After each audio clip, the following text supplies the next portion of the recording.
Mayonnaise వేసి sandwich చేసుకున్నారంటే అసలు మీరు మళ్ళీ నన్ను గుర్తు చేసుకుంటారు 2 రోజులు, అంత బాగుంటుంది.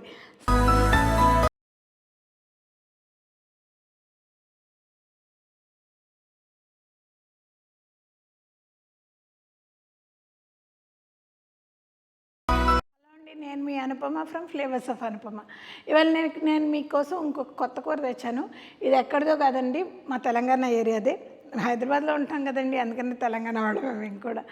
తెలంగాణలో గొలాయించిన మాంసం కూరని చేస్తారు. ఇది మటన్తో చేసుకుంటారు, చికెన్తో చేసుకుంటారు, ఆ తర్వాత కీమాతో కూడా చేసుకుంటారు.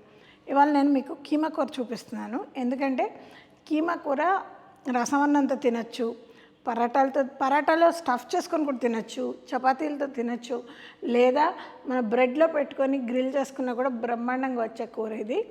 మరి కూర రెసిపీ చూసుకుందామా?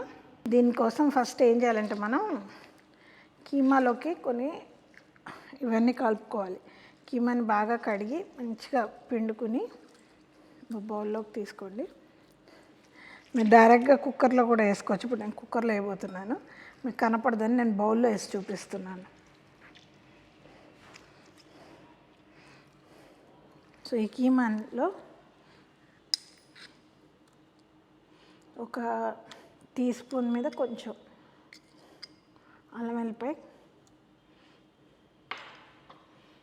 2 టీ స్పూన్ల కారం, 1 టీ స్పూన్ ఉప్పు, ఇవన్నీ మెజర్ చేసి పెట్టుకున్నానండి నేను.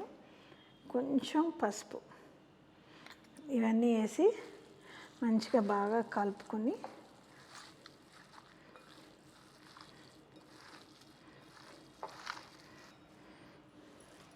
కుక్కర్ గిన్నెలో వేసుకొని కాస్త నీళ్లు పోసి 5 విజిల్స్ వచ్చేదాకా దీన్ని ఉడకబెట్టుకుందాం. విజిల్స్ వచ్చాక దీన్ని తాలింపు ఎలాగ వేయాలో చూపిస్తాను. కొద్దిగా మునిగేంత, మనకి కొంచెం ఇది డ్రైగా కావాలనుకుంటున్నాం కదా, నీళ్ళు ఎక్కువ అయినా కూడా కొంచెం కష్టం అవుతుంది. మీడియం ఫ్లేమ్ మీద ఇప్పుడు కుక్కర్ ఎక్కిచ్చేసాం కదా, మీడియం ఫ్లేమ్ మీద 5 విజిల్స్ రానిద్దాం. ఇది ప్రెషర్ పోయిందండి, చల్లారింది కూడా. సో మూత తీసి అది ఎలా ఉందో చూసుకుందాం. చూసారు కదా, చక్కగా మంచిగా డ్రైగా వచ్చింది. నీళ్ళు ఏమన్నా అంటే మళ్ళీ పొయ్యి మీద పెట్టి కాస్త డ్రై అయ్యేదాకా చేసుకోండి. ఇప్పుడు దీన్ని తాలింపు వేసుకుందాం మనం. సో మనం తాలింపు మొదలెట్టుకుందామండి. ముందు ఒక 2-3 టీ స్పూన్లు అంటే ఒక 2 టేబుల్ స్పూన్స్ ఆయిల్ వేసుకుందాం. అంటే వేగాలి కదా, కొంచెం ఎక్కువ ఆయిల్ వేసుకుందాం. దీన్ని బాగా వేయించుతారు, డ్రైగా చేసే కీమా అన్నమాట ఇది. సో దీంట్లో ముందు మనం హోల్ గరం మసాలాస్ అంటే ఇలాచి, మన దాల్చిన చెక్క, షాజీరా, లవంగాలు వేసి దాని తర్వాత కరివేపాకుతో తాలింపేద్దాం.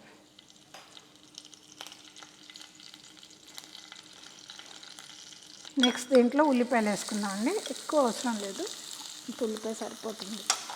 మీకు ఉల్లిపాయలు ఎక్కువ వేసుకుంటే ఇది ఎక్కువ రోజులు ఉండదండి. కొద్దిగా ఉల్లిపాయలు వేసుకోకుండా కూడా తాలింపు వేసి చేసుకోవచ్చు. ఉల్లిపాయలు వేసుకోకుండా తాలింపు వేసి చేసుకుంటే మాత్రం చక్కగా ఇది ఆల్మోస్ట్ ఒక హోల్ 2 రోజులు ఫ్రిడ్జ్లో లేకపోయినా పనిచేస్తుంది. ఉల్లిపాయ వేస్తేనే తొందరగా పాడవుతుంది. సో మీరు ఇది ట్రావెల్కి తీసుకెళ్ళాలంటే ఉల్లిపాయలు లేకుండా చేసుకో. కొద్దిగా దీనికోసమే పసుపు వేస్తున్నాను, ఉల్లిపాయల కోసం. నాకు ఉల్లిపాయల్లో కొద్దిగా పసుపు వేస్తే కూర రంగు బాగుంటుందని ఫీలింగ్ అనమాట. అందుకని ఎప్పుడు ఉల్లిపాయల్లో వీలైనంత వరకు కొంచెం పసుపు వేస్తాను. అందులో సరిపడా ఉప్పు వేసానండి, ఉండినట్టు ఉల్లిపాయల కోసం కొద్దిగా ఉప్పు. ఇది మరీ ఎక్కువ వేయించక్కర్లేదండి, ఎందుకంటే మనం కీమాని బాగా వేయించుతాం కాబట్టి ఇది ఎక్కువ వేగనిస్తే మాడిపోతాయి ఉల్లిపాయలు. కొద్దిగా నీరు వచ్చినట్టు, కొద్దిగా ట్రాన్స్లూసెంట్ అంటారు కదా, కొంచెం రంగు మారగానే మనం ఇందులో కీమా వేసుకొని దాన్ని వేయించడం మొదలెడదాం.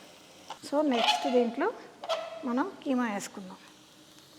కీమాలో కొంచెం నీళ్ళు ఉన్నాయండి, ఎక్కువ లేవు.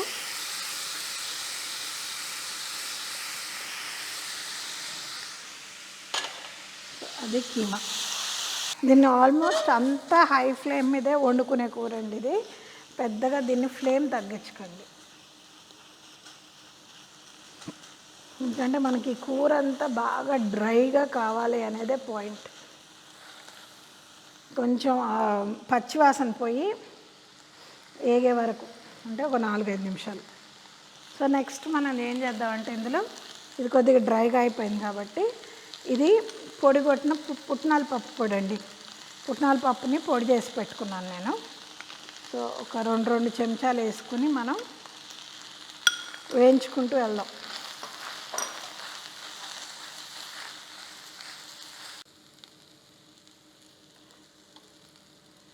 ఇదంతా అందాజా అండి, మనకి ఎక్కడ డ్రైగా అనిపిస్తే అక్కడ ఆపేయచ్చు. ఎందుకంటే మనకి ఎంత పడుతుంది అని మీరు కరెక్ట్గా అడిగితే నేను చెప్పలేను. ఆ రోజు ఉండే కీమా బాగా లేత కీమా అయితే ఎక్కువ పట్టదు, కొంచెం ముదురు కీమా అయితే కొంచెం ఎక్కువ పడుతుంది, అలా ఉంటాయి అన్నమాట. సో ఇవన్నీ ఏంటంటే కొంచెం ఎగ్జాక్ట్ సైన్స్ ఏం కాదు. ఇది మన ట్రెడిషనల్ కుకింగ్ అంతా, ఇండియన్ కుకింగ్ అంతా అంతే ఉంటుంది కదా, కొద్దిగా అడ్జస్ట్ చేసి చూసుకోండి. నాకైతే దీనికి కూరకి ఇంకెక్కువ వేస్తే ఇది ముద్దగా అయిపోద్ది అనిపిస్తుంది. సో ఇంకెక్కువ వేయబోట్లేదు నేను. దీంతో ఫైనల్లీ నేను ఇది కొద్దిగా గ్రేట్ చేసిన పచ్చి కొబ్బరి, ఇది కూడా ఒక 2 చెంచాలు వేసుకుంటున్నాను. ఇది లాస్ట్లో వేసుకోవాలండి, లేకపోతే మాడిపోద్ది.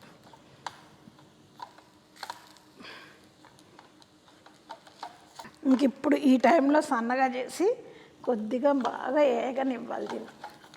ఇంకా దీన్ని హై మీద ఉంచకూడదు. ఇప్పుడు దాకా హై మీద ఉంది, దీన్ని కొంచెం సన్నగా పెట్టి ఏదన్నా కొంచెం తడారేదాకా కొద్దిగా ఏగనివ్వాలి. సో ఇది బాగా రంగు మారింది చూడండి, బాగుంది ఇప్పుడు. సో నేను కొంచెం కొత్తిమీర వేసి దీన్ని దించబోతున్నాను. చక్కగా ఇలా రంగు మారాలన్నమాట కూర మొత్తం. ఇంకా కొంచెం కావాలంటే ఇంకొంచెం డార్క్ కలర్ వచ్చే వరకు కూడా మీరు వేయించుకోవచ్చు, దాంట్లో కూడా నష్టం లేదు. ఎస్పెషల్లీ ట్రావెలింగ్కి వెళ్తున్నామంటే బాగా రంగు మారేదాకా వేయించుకోండి, కాకపోతే నష్టమేం లేదు.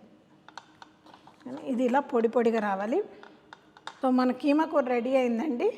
ఇదిగో ఇలా ఉండాలి, డ్రైగా చూడగానే ఏ పీస్కి ఆ పీసు విడిగా కనపడుతూ ఉండాలి. అండ్ ఈ కలర్ మినిమం ఈ కలర్ రావాలండి. ఇంకొంచెం డార్కర్ కలర్ అయినా కూడా బాగానే ఉంటుంది. నేను మీకు తిని చెప్తాను ఎలా ఉందో. దీని టెక్స్చర్ అండి కొంచెం తడిపొడిగా ఉంది, ఇంకా డ్రైగా కావాలంటే ఇంకా డ్రైగా చేసుకోవచ్చు. ఎస్పెషల్లీ మీరు ట్రావెల్కి తీసుకెళ్ళాలనుకుంటే మాత్రం బాగా డ్రై చేయండి. దీన్ని మీరు ఇప్పుడు నేను చెప్పాను కదా, పరాటాలో స్టఫింగ్కి, శాండ్విచ్లో బేస్గా కొంచెం మయోనైస్ వేసి శాండ్విచ్ చేసుకున్నారంటే అసలు మీరు మళ్ళీ నన్ను గుర్తు చేసుకుంటారు 2 రోజులు, అంత బాగుంటుంది. సో ఈ కూరని డెఫినెట్గా ట్రై చేయండి. మీకు ఈ వీడియో నచ్చినట్టయితే డెఫినెట్గా like, share and subscribe. And నా బెల్ ఐకాన్ అస్సలు మర్చిపోకండి. మీరు ఇవన్నీ ట్రై చేసి తప్పకుండా మీకు ఏమన్నా లేకుండా కనపడుతుందా నా రెసిపీలో, మీకు ఏం లేకుండా కనపడుతుంది అనేది కమెంట్ చేయండి. లేదా బాగా కుదిరిందా, ఎలా కుదిరింది అనేది కొంచెం నాతో షేర్ చేసుకోండి కమెంట్స్లో. So thank you, bye from Anupama, flavours of Anupama.